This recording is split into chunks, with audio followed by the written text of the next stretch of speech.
Hi, my dear brothers and sisters. Hello, my dear friends. Happy Sunday to you. This is Bobby Kitain, and welcome to Pathways of Hope. And today, allow me to share with you my reflection on the 14th chapter of the Gospel of Matthew, which is today's Gospel reading. I'm reminded of a story that I heard many years ago about a man who went up to God complaining. He said, "Lord, don't you care that so many people are suffering? So many people are dying. So many people are getting sick. So many people are losing their jobs. What are you doing about it?" And God looks at the man and says, "Well, I made you, didn't I?" Here we see that God wants to work His miracles in this world with us. And it's very clear in today's gospel that Jesus really wanted to do that with His disciples.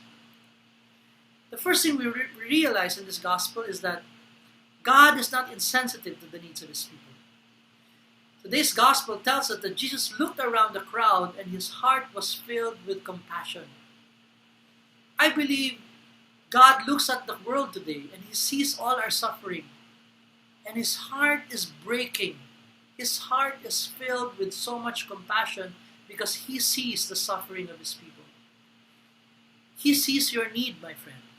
He hears the cry of that widow. He hears the plea of that man who just lost his job. He heard your prayers last night. God is not deaf to our cries. God is sensitive to our needs.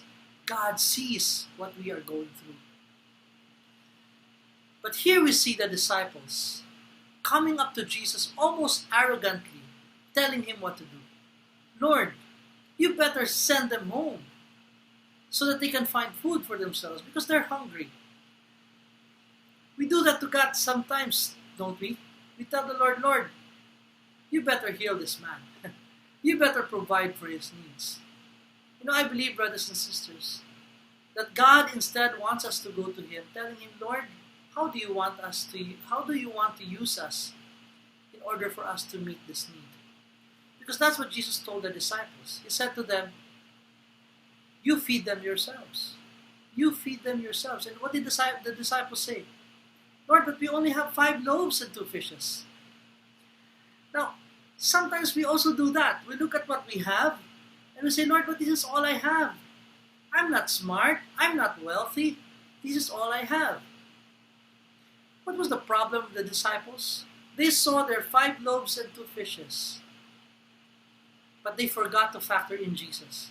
You see, when you have 5 loaves and 2 fishes plus Jesus, what do you have? You have a miracle. The same thing here. When we have what we have and give it to God, you have a miracle. I don't know what you have, my friend.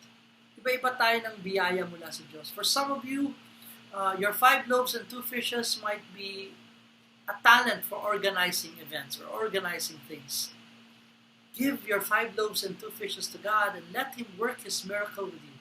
For some of you, your gift is fundraising. Give that gift to God and let Him work His miracle with you. For some of you, your gift is compassion, your listening ear.